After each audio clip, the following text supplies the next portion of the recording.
The boardroom on the 40th floor of Anderson Industries was filled with important people. The long table was made of expensive wood and shined under the bright lights. 20 chairs surrounded the table, and almost all of them were filled with men and women in expensive suits. At the head of the table sat Robert Anderson, the 68-year-old founder and CEO of Anderson Industries. His company made electronics and had factories in 15 countries.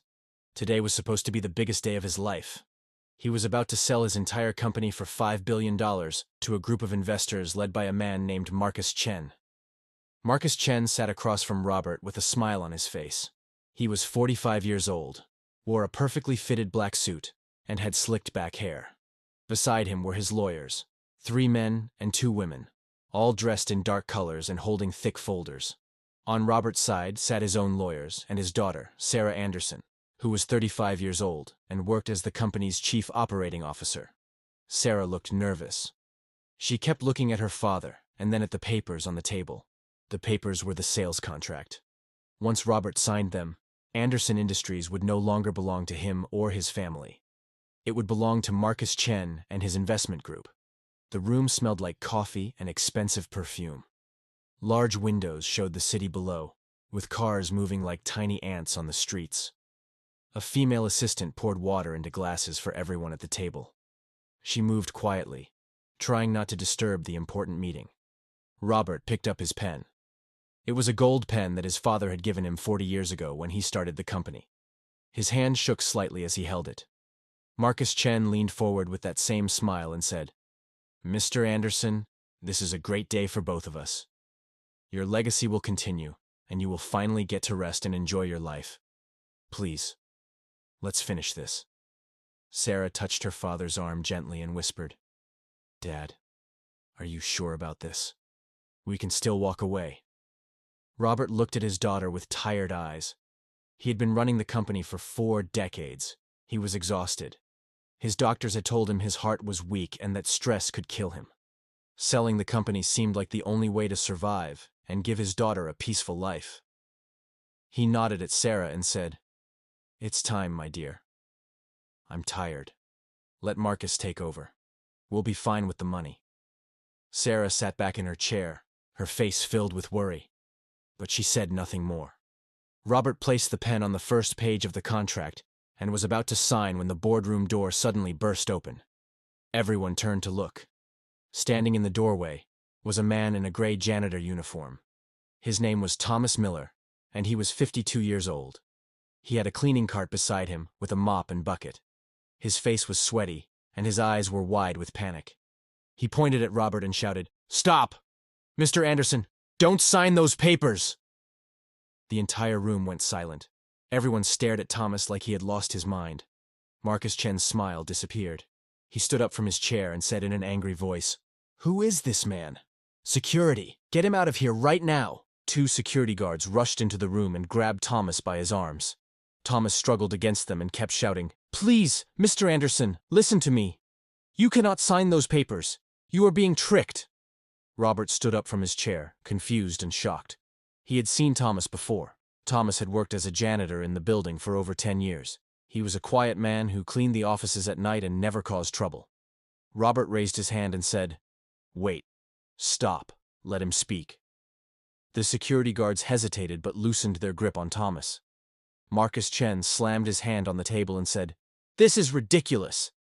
This man is a janitor. He has no business being in this room. He's wasting our time." Thomas pulled himself free from the guards and walked closer to the table. His hands were shaking, but his voice was strong. He said, "Mr. Anderson, I know you don't know me well, but I have been working in this building for 10 years. Last night, I was cleaning the office on the 38th floor. That office belongs to Mr. Chen's lawyer, Mr. David Brooks." Thomas pointed at one of the lawyers sitting next to Marcus. David Brooks was a tall man with glasses and a cold expression. He stiffened in his chair when Thomas pointed at him. Thomas continued, "I was emptying the trash when I heard voices. Mr. Brooks was on the phone with someone. He didn't know I was there because I was behind the desk." Thomas took a deep breath and said, "I heard Mr. Brooks say that once Mr. Anderson signs the contract, they will take full control of the company. But that's not all. He said they plan to strip the company of all its assets within 6 months. They will sell the factories, fire all the workers, and take the patents. Then, they will shut down Anderson Industries completely and walk away with billions of dollars. Mr. Anderson, they don't want to continue your legacy. They want to destroy it and take everything. The room exploded with noise. Sarah jumped to her feet and shouted, "What? Is this true?" Robert's face turned pale. He looked at Marcus Chen, who was now standing with his arms crossed and a dangerous look in his eyes. Marcus Chen laughed, but it was not a friendly laugh. It was cold and mocking. He said, "This is insane. You're going to believe a janitor? A man who cleans toilets for a living? He probably misheard something or made this up for attention. Mr. Anderson, don't let this fool ruin the biggest deal of your life." David Brooks, the lawyer, also stood up and said in a calm voice, "Mr. Anderson, I don't know what this man thinks he heard, but I assure you, this is a legitimate business transaction. We have legal documents, contracts reviewed by multiple law firms, and investors who are well known and respected. This janitor is lying." Thomas shook his head desperately and said, "I'm not lying. I swear on my life, I heard every word clearly." Robert sat back down slowly. His heart was pounding in his chest. He looked at the contract in front of him, and then at Thomas. He had built Anderson Industries from nothing. It was his life's work. The thought that someone would destroy it made him feel sick. Sarah leaned close to her father and whispered, "Dad, what if he's telling the truth? We need to investigate this before you sign anything." Robert nodded slowly. He put the pen down and said, "I need time to think. This meeting is postponed." Marcus Chen's face turned red with anger. He slammed both hands on the table and shouted, "You can't do this! We have a signed agreement to close this deal today. If you back out now, I will sue you for breach of contract." Marcus Chen stood at the head of the table, his face twisted with rage. His calm and friendly mask had completely fallen off. He pointed a finger at Robert Anderson and said, "You are making a huge mistake, old man. I have invested millions of dollars into this deal. My investors are waiting. If you walk away now, I will destroy you in court. I will take everything you have left." His lawyers stood beside him, nodding in agreement. David Brooks adjusted his glasses and added, "Mr. Anderson, legally, you are obligated to proceed. We have emails, signed letters of intent, and witness testimony. If you refuse to sign, we will file a lawsuit that will drag on for years and cost you more than this company is worth." Sarah Anderson stepped between her father and Marcus Chen. Her voice was firm and loud. She said, "You can't threaten us like this. If what the janitor said is true, then this entire deal is based on fraud. We have every right to investigate before signing anything." Marcus Chen laughed again, that same cold laugh. He said, "Investigate? Based on what? The word of a janitor? You have no proof. Nothing. You're just scared and looking for an excuse to back out." Thomas, still standing near the door with the security guards watching him closely, spoke up again. He said, "I can prove it. I recorded the phone call." The entire room went silent. Everyone turned to look at Thomas. Marcus Chen's face lost all its color. David Brooks froze like a statue. Sarah's eyes went wide and she said, "You recorded it? Do you have the recording with you?" Thomas reached into the pocket of his janitor uniform and pulled out a small phone. It was old and cracked, but it worked. He held it up and said, "Yes. I have it right here. I knew no one would believe me without proof, so I used my phone to record what Mr. Brooks was saying." Marcus Chen moved fast. He lunged toward Thomas, trying to grab the phone, but the security guards blocked him. One guard said, "Sir, step back right now, or we will remove you from this building." Robert Anderson stood up and said in a strong voice, "Thomas, play the recording. Right now. I want everyone in this room to hear it." Thomas walked to the table, his hands still shaking. He placed the phone on the table and pressed play. The room was completely silent except for the sound coming from the phone. It was David Brooks' voice. clear and unmistakable. He was saying, yes, once Anderson signs, we move fast. We strip the company within 6 months. Sell the factories to overseas buyers, liquidate the patents, and shut it all down. Marcus has buyers lined up already. Anderson will never know what hit him. By the time he figures it out, we'll be gone with the money. The voice on the recording continued. The old man is desperate to retire. He's sick and tired. He won't fight us. And even if he tries, we have enough legal protection to tie him up in court until he dies. This is the easiest $5 billion we'll ever make. The recording ended.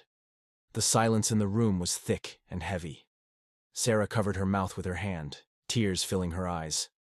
Robert's face was red with anger and pain. He looked at Marcus Chen and said in a shaking voice, "You were going to destroy my company. You were going to ruin everything I built and leave thousands of people without jobs." Marcus Chen did not deny it. Instead, he smiled. But this time it was a smile filled with bitterness. He said, "So what if I was? Business is business, Robert. You're a fool if you think anyone in this world cares about your legacy. Money is all that matters. You were going to hand me your company on a silver plate, and I was going to take it. That's how the world works." David Brooks tried to speak, but Marcus cut him off. Marcus continued, "You should have signed when you had the chance. Now you've embarrassed me in front of my investors, and I will make sure you pay for it." He pointed at Thomas and said, "And you, Janitor, you just made the biggest mistake of your life. I will sue you for illegal recording. I will destroy you." Thomas stood tall despite his fear.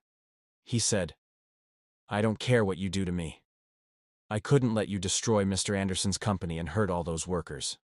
I've seen too many good people lose their jobs because of men like you." Sarah walked over to Thomas and stood beside him. She said, "You won't touch him. He saved my father's life and this company. If anyone is getting sued, it's you, Marcus Chen." Robert pressed a button on the table, and within seconds, more security guards entered the room. Robert said, "Escort Mr. Chen and his team out of this building. They are no longer welcome here."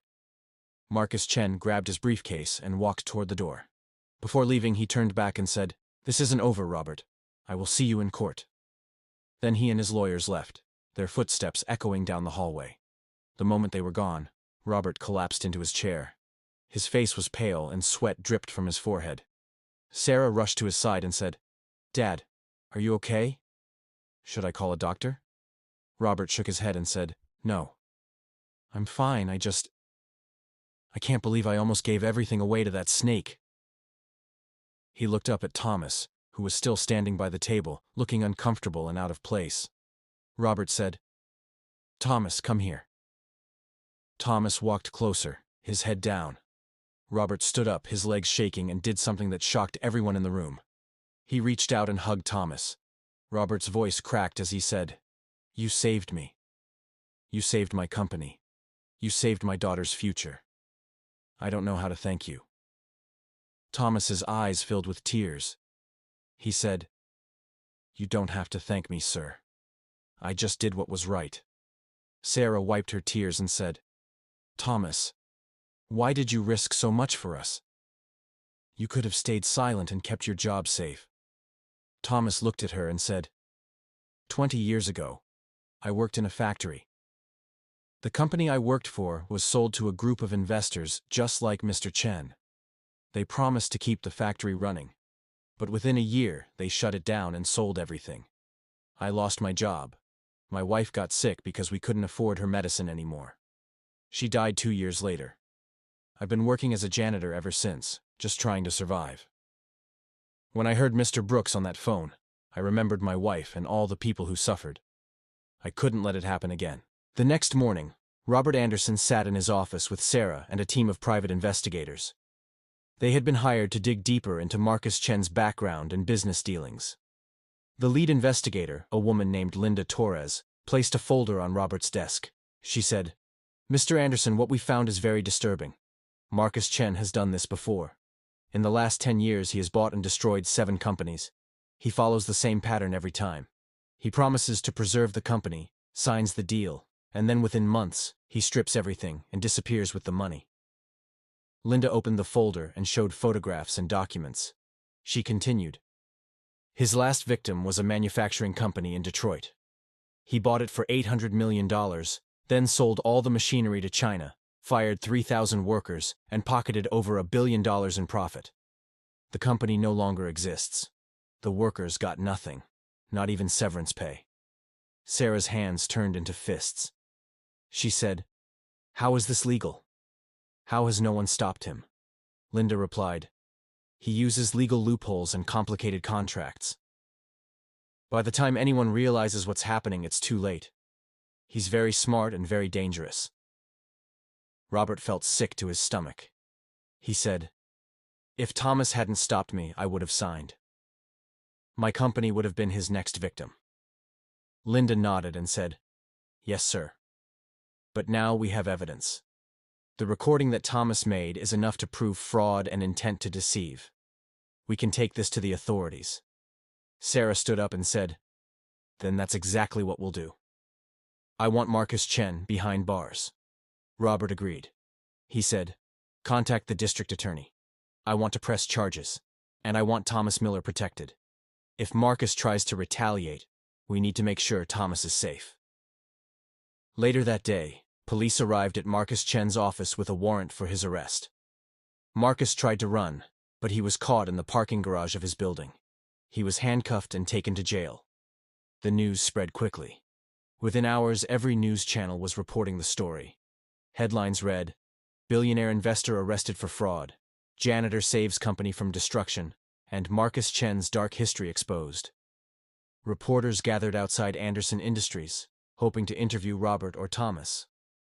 Thomas had been given a private room in the company building to stay safe from the media. He sat on a couch, staring at the television as his face appeared on the news. He couldn't believe what was happening. A reporter on TV said, "Thomas Miller, a 52-year-old janitor, is being called a hero today after exposing a massive corporate fraud scheme. His quick thinking and bravery saved Anderson Industries and its 12,000 employees." Thomas turned off the TV. He felt overwhelmed. A knock came at the door, and Sarah entered with a tray of food. She said, "I thought you might be hungry." Thomas smiled weakly and said, "Thank you, Miss Anderson." The next few days were chaotic. News crews camped outside the Anderson Industries building. Reporters shouted questions at anyone who entered or exited. Thomas stayed inside, too afraid to go out. He had never been in the public eye before, and the attention terrified him. Robert hired bodyguards to protect Thomas and made sure he had everything he needed. Meanwhile, the legal team worked around the clock to build a case against Marcus Chen. David Brooks, Marcus's lawyer, was also arrested. He tried to make a deal with prosecutors by offering to testify against Marcus in exchange for a lighter sentence. One evening, Robert invited Thomas to his private office. It was a large room with bookshelves, a fireplace, and a view of the city. Thomas had cleaned this office many times, but he had never sat in it as a guest. Robert poured 2 glasses of water and handed one to Thomas. He said, "Sit down, Thomas. We need to talk." Thomas sat nervously on the edge of a leather chair. Robert sat across from him and said, "I've been thinking a lot about what you did for me. You risked everything. Your job, your safety, your peace. And you did it for people you don't even know." Thomas looked down at his hands and said, "I just didn't want to see good people suffer, sir." Robert nodded and said, "I know. And that's why I've made a decision. I'm not selling the company anymore. I'm going to stay and run it for a few more years. But I can't do it alone. I need people I can trust. People who care about what's right."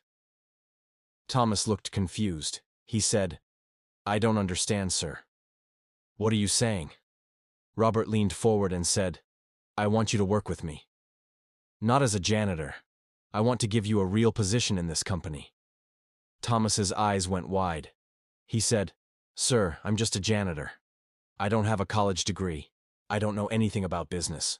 Robert smiled and said, "You have something more important than a degree. You have integrity. You have courage. And you have common sense. Those are the things I need around me." Thomas felt tears building in his eyes. He said, "Mr. Anderson, I don't know what to say." Robert said, "Say yes." I'm offering you a job as my personal assistant. You'll work directly with me and Sarah. I'll teach you everything you need to know. You'll have a real salary, benefits, and a future." Thomas couldn't hold back his tears anymore. He cried openly, covering his face with his hands. For 10 years, he had scrubbed floors and emptied trash, invisible to everyone around him. Now, the CEO of a billion-dollar company was offering him a chance at a new life.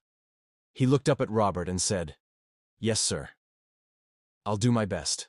I promise." Robert stood up and shook Thomas's hand firmly. He said, "Welcome to the team, Thomas." Sarah, who had been standing by the door listening, walked in with a smile. She said, "Congratulations, Thomas.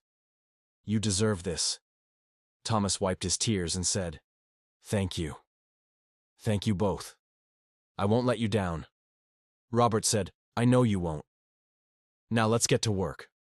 We have a company to rebuild and a criminal to put behind bars." 3 months later, the trial against Marcus Chen and David Brooks began. The courtroom was packed with reporters, business executives, and former employees of companies that Marcus had destroyed. Thomas sat in the front row beside Sarah and Robert. He was wearing a new suit that Robert had bought for him. It was the first suit he had owned in over 15 years. Marcus Chen sat at the defendant's table with his lawyers. He looked thinner and tired. Prison had not been kind to him. David Brooks sat at a separate table. He had agreed to testify against Marcus, hoping to reduce his sentence. The prosecutor, a tough woman named Angela Martinez, stood up and addressed the jury. She said, "Ladies and gentlemen, this case is about greed and betrayal. Marcus Chen is not a legitimate businessman. He is a predator who destroys companies and ruins lives for profit. The evidence will show that he planned to defraud Robert Anderson and thousands of innocent workers. And if not for the bravery of one man, Thomas Miller, this crime would have succeeded." She pointed at Thomas, and everyone turned to look at him. Thomas felt his face grow hot, but he sat up straight. Over the next 2 weeks, the prosecution presented their case. They called witnesses who had lost their jobs because of Marcus Chen's previous schemes. They played the recording that Thomas had made. They showed emails and financial documents that proved Marcus's intent to strip Anderson Industries. David Brooks took the stand and confessed everything. He said, "Marcus Chen told me from the beginning that we were going to destroy Anderson Industries. He said it was the easiest money we'd ever make. I went along with it because I was greedy and stupid. I'm sorry for what I did." When it was Thomas's turn to testify, he walked to the witness stand with shaking legs. The lawyer asked him to explain what happened the night he overheard the phone call. Thomas spoke clearly and honestly. He said, "I was cleaning the office and emptying the trash. I heard Mr. Brooks on the phone. He was talking about destroying Mr. Anderson's company. I knew it was wrong, so I recorded it. I didn't want to see good people lose their jobs like I did years ago." The defense lawyer tried to discredit Thomas. He said, "Mr. Miller, isn't it true that you were fired from your last job before becoming a janitor?" Thomas nodded and said, "Yes, that's true." The lawyer continued, "And isn't it possible that you hold a grudge against successful businessmen? Maybe you made up this story to get revenge." Thomas looked the lawyer in the eye and said, "No, sir. I didn't make anything up. I have the recording. Everyone heard it. I only did what was right." The jury seemed to believe him. After 3 weeks of testimony, the case went to the jury. It took them only 4 hours to reach a verdict. When the judge read it aloud, the courtroom erupted. "We find the defendant, Marcus Chen, guilty on all counts of fraud, conspiracy, and attempted theft." Marcus Chen showed no emotion when the verdict was read. He simply stared straight ahead. The judge sentenced him to 25 years in prison and ordered him to pay $500 million in fines and restitution. David Brooks was sentenced to 10 years, but would be eligible for parole in 5 if he showed good behavior. Outside the courtroom, reporters surrounded Robert, Sarah, and Thomas. Microphones were shoved in their faces, and cameras flashed.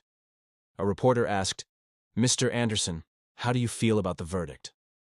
Robert said, "I feel relieved. Justice has been served, but more importantly, I want to thank Thomas Miller. He is the real hero in this story." Another reporter turned to Thomas and asked, "Mr. Miller, what's next for you?" Thomas, still not used to the attention, said quietly, "I'm going to keep working hard and help Mr. Anderson rebuild his company." Sarah added, "Thomas is now a valued member of our team. He's learning the business and proving every day that integrity and courage matter more than anything else." The media praised Thomas as a hero. His story was shared on social media millions of times. People from all over the world sent him messages of support. But Thomas remained humble. He didn't let the fame change him. He went to work every day, learned everything he could, and stayed close to Robert and Sarah. One afternoon, Robert called Thomas into his office. He said, "Thomas, I have something for you." He handed Thomas an envelope. Inside was a check for $1 million. Thomas's hands shook as he held it. He said, "Sir, I can't accept this." "I didn't do it for money." Robert said, "I know you didn't. But you saved my company, and that company is worth billions. This is a small token of my gratitude. Take it. Use it to build a better life." Thomas cried again. He had spent years struggling, barely surviving, sleeping in cheap apartments and eating cheap food. Now, he had more money than he had ever dreamed of. He said, "Thank you, Mr. Anderson. I'll never forget what you've done for me." Robert smiled and said, "You gave me a second chance, Thomas. Now I'm giving you one. Use it wisely." That night, Thomas sat in his new apartment, which Robert had helped him rent. It was small, but clean and safe. He looked at the check on the table and thought about his late wife. He whispered, "I did it, honey. I did something good. I hope you're proud of me." Over the next year, Thomas worked hard at Anderson Industries. He learned about management, finance, and operations. Robert and Sarah mentored him every step of the way. Thomas proved to be a quick learner and a loyal employee. He never forgot where he came from, and he treated every worker in the company with respect, from the janitors to the executives. His humility and kindness made him popular among the staff. People respected him not because of his position, but because of his character. One day, Thomas approached Robert with an idea. He said, "Mr. Anderson, I've been thinking. There are thousands of people out there like me, people who lost their jobs and their hope. What if we started a program to help them?" Robert raised an eyebrow and said, "What kind of program?" Thomas explained, "A training program. We could offer free classes to teach people new skills, things like computer programming, mechanics, and business management. We could help them get back on their feet and find good jobs." Sarah, who was in the meeting, loved the idea. She said, "That's brilliant, Thomas. We could call it the Second Chance Program." Robert nodded and said, "I like it. Let's do it. Thomas, I want you to lead this program." Thomas was shocked. He said, "Me? Lead it?" Robert said, "Yes, you. You understand what these people are going through because you've lived it. You're the perfect person for the job." Thomas felt a surge of pride and purpose. He said, "I'll do my best, sir." Within 6 months, the Second Chance Program was launched. Anderson Industries partnered with local colleges and community centers to offer free training classes. Hundreds of people signed up. Thomas visited the classes regularly, speaking to the students and encouraging them. He told them his story and showed them that no matter how low they had fallen, they could rise again. The program was a huge success. Over 1,000 people found jobs within the first year. Local news covered the story, and other companies began to copy the model. Thomas became a public speaker, invited to conferences and events to share his story. He talked about courage, integrity, and the importance of standing up for what's right. He said, "I was just a janitor. I had nothing. But I had a choice. I could stay silent and let evil win, or I could speak up and risk everything. I chose to speak up, and it changed my life. It can change yours too." His words inspired thousands of people. Letters poured in from all over the country, from people thanking him for giving them hope. Despite his new fame and success, Thomas remained humble. He still lived in his small apartment. He still ate simple meals. He gave most of his money to charity, helping homeless shelters and food banks. When people asked him why he didn't buy a big house or a fancy car, he said, "I don't need those things. I have everything I need. I have purpose, respect, and peace. That's worth more than all the money in the world." 5 years after the trial, Anderson Industries was stronger than ever. Robert had officially retired, and Sarah had taken over as CEO. Thomas had been promoted to Director of Community Relations, overseeing the Second Chance program and other charity initiatives. The company had grown, adding new factories and creating thousands of jobs. Under Sarah's leadership, the company became known not just for its products, but for its values. Integrity, compassion, and fairness became the foundation of everything they did. One evening, the company held a special event to celebrate its 50th anniversary. The ballroom was filled with employees, investors, and community leaders. A stage was set up at the front with a podium and microphone. Sarah stood at the podium and addressed the crowd. She said, "50 years ago, my father started this company with a dream. He wanted to build something that would last, something that would create jobs and improve lives. Today that dream is alive and stronger than ever. But 5 years ago, we almost lost it all." The room grew quiet. Sarah continued, "We almost lost everything to greed and betrayal. But one man stood up and saved us. That man is here tonight." She looked at Thomas, who was sitting in the front row, uncomfortable with the attention. Sarah said, "Thomas Miller, please come up here." Thomas hesitated, but the crowd began to clap. People stood up, giving him a standing ovation. Thomas slowly walked to the stage, his face red with embarrassment. Sarah hugged him and said, "Thank you, Thomas. Thank you for your courage." She turned to the crowd and said, "Because of Thomas, we're all here tonight. Because of him, 12,000 people still have jobs. Because of him, Anderson Industries still stands." She handed Thomas a plaque. It read, "To Thomas Miller, our hero and our friend. Your courage saved us. Your integrity inspires us." Thomas held the plaque and looked out at the crowd. He saw Robert sitting in the front row, smiling with tears in his eyes. He saw former janitors who had been promoted to better positions. He saw students from the Second Chance program who now worked at the company. Thomas stepped to the microphone and said, "I don't deserve this. I was just a janitor who did what was right. But I want to say something. We all have a choice every day. We can choose to stay silent, or we can choose to speak up.